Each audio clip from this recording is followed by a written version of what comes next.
नमस्कार मैत्रिणींनो, जर तुम्ही लाडकी बहीण योजनेचे लाभार्थी असाल आणि तुमचे हप्ते काही कारणामुळे बंद झाले असतील, तर आजचा हा व्हिडिओ तुम्ही शेवटपर्यंत नक्की पहा.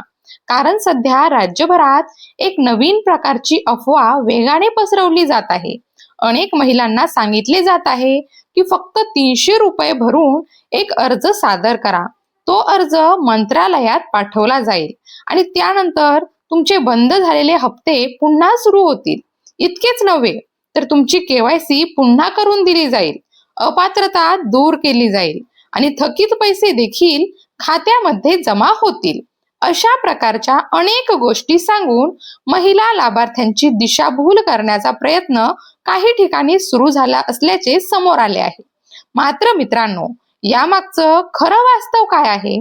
खरोखरच असा कोणता अर्ज आहे का? 300 रुपये भरून हप्ते पुन्हा सुरू होऊ शकतात का? सरकारने अशी कोणती मोहीम सुरू केली आहे का? आणि ज्यांची केवायसी झाली नाही किंवा चुकीची झाली आहे, अशा महिलांना पुन्हा संधी कधी मिळणार? या सर्व प्रश्नांची सविस्तर माहिती आपण आजच्या या व्हिडिओमध्ये जाणून घेणार आहोत. म्हणून आजचा हा व्हिडिओ शेवटपर्यंत नक्की पहा. मित्रांनो, महिला व बाल विकास विभागाच्या माध्यमातून नुकतेच नागरिकांना एक महत्त्वाचे आवाहन करण्यात आले आहे. या आवाहनामध्ये स्पष्टपणे सांगण्यात आले आहे की राज्य शासनाच्या माध्यमातून सध्या अशा प्रकारची कोणतीही मोहीम राबवली जात नाही, ज्यामध्ये 300 रुपये शुल्क भरून बंद झालेले हप्ते पुन्हा सुरू केले जातील किंवा विशेष अर्ज भरून लाभार्थ्यांना पुन्हा पात्र करण्यात येईल. अशा प्रकारच्या कोणत्याही अधिकृत सूचना शासनाने दिलेल्या नाहीत. म्हणून जर कोणती व्यक्ती, कोणताही एजंट किंवा कोणतीही संस्था तुमच्याकडून पैसे घेऊन हप्ते सुरू करून देण्याचे आश्वासन देत असेल, तर अशा व्यक्तींवर अजिबात विश्वास ठेवू नका. कारण अशा प्रकारच्या प्रकरणांमध्ये अनेक महिलांकडून आर्थिक फसवणूक होण्याची शक्यता निर्माण होत आहे. मित्रांनो, आपल्याला माहित आहे की या योजनेअंतर्गत लाखो महिला लाभार्थ्यांची केवायसी पूर्ण होऊ शकली नव्हती. तर काही महिलांनी केवायसी केली, परंतु त्यामध्ये माहिती चुकीची भरली गेली, काही कागदपत्रांमध्ये तफावत आढळली आणि त्यानंतर त्या दुरुस्त करण्यात आल्या नाहीत. त्यामुळे अशा अनेक महिलांची नावे यादीतून वगळण्यात आली आहेत. तसेच योजनेच्या पात्रतेच्या अटी पूर्ण न करणाऱ्या अनेक महिलांना देखील अपात्र घोषित करण्यात आले आहे. त्यामुळे अनेक महिलांचे हप्ते थांबले आहेत आणि याच परिस्थितीचा फायदा घेत काही लोक आता महिलांची दिशाभूल करत असल्याचे चित्र समोर आले आहे. म्हणूनच अशा प्रकारच्या अफवा किंवा खोट्या आश्वासनांपासून सावध राहणे अत्यंत आवश्यक आहे.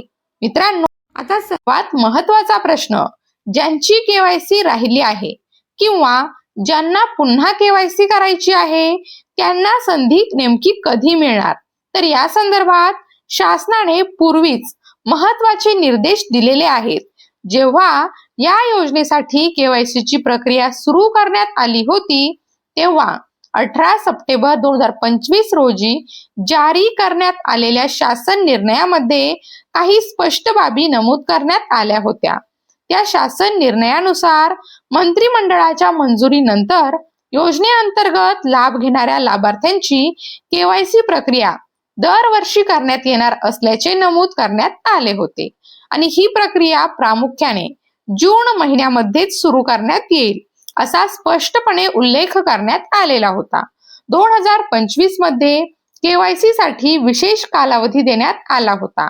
त्यावेळी लाभार्थ्यांना आवश्यक कागदपत्रे सादर करण्यासाठी मुदतही वाढवून देण्यात आली होती. मात्र त्यानंतरच्या काळात प्रत्येक वर्षी जून महिन्यापासून केवायसीची प्रक्रिया सुरू करण्याचे निर्देश शासन निर्णयात नमूद करण्यात आलेले होते. मित्रांनो, सध्या उपलब्ध माहितीनुसार त्या नियमांमध्ये कोणताही बदल जाहीर करण्यात आलेला नाही किंवा या संदर्भात नवीन शासन निर्णय प्रसिद्ध झालेला नाही. त्यामुळे पुढील केवायसी प्रक्रियेबाबत शासनाकडून जे अधिकृत आदेश जारी होतील त्याची माहिती योग्य वेळी उपलब्ध करून दिली जाईल. मात्र सध्याच्या स्थितीमध्ये 300 रुपये भरून अर्ज सादर करा, हप्ते सुरू करून देतो, अशी कोणतीही अधिकृत योजना अस्तित्वातच नाही. हे लक्षात ठेवणे अत्यंत महत्त्वाचे आहे. मित्रांनो, जर तुम्हाला तुमच्या अर्जासंदर्भात, पात्रतेसंदर्भात, KYC संदर्भात किंवा हप्ते बंद होण्यामागील कारणांबाबत कोणतीही शंका असेल तर कोणत्याही अनोळखी व्यक्तीकडे पैसे देऊ नका. त्याऐवजी तुमचे आधार कार्ड आणि संबंधित कागदपत्रे घेऊन महिला व बाल विकास विभागाच्या कार्यालयाशी थेट संपर्क साधा, अधिकृत माहिती मिळवा आणि त्यानुसार पुढील कार्यवाही सुरू करा. कारण योग्य माहितीच तुम्हाला फसवणुकीपासून वाचवू शकते. आजच्या व्हिडिओमध्ये दिलेली माहिती महत्त्वाची वाटली असेल तर व्हिडिओला लाईक करा. जास्तीत जास्त महिला लाभार्थ्यांपर्यंत हा व्हिडिओ नक्की शेअर करा, जेणेकरून कोणतीही महिला अशा अफवांना बळी पडणार नाही. चॅनलवर नवीन असाल तर चॅनलला सबस्क्राईब करून ठेवा. मी पुन्हा भेटेल अशाच महत्त्वाच्या अपडेट्ससह. तोपर्यंत धन्यवाद.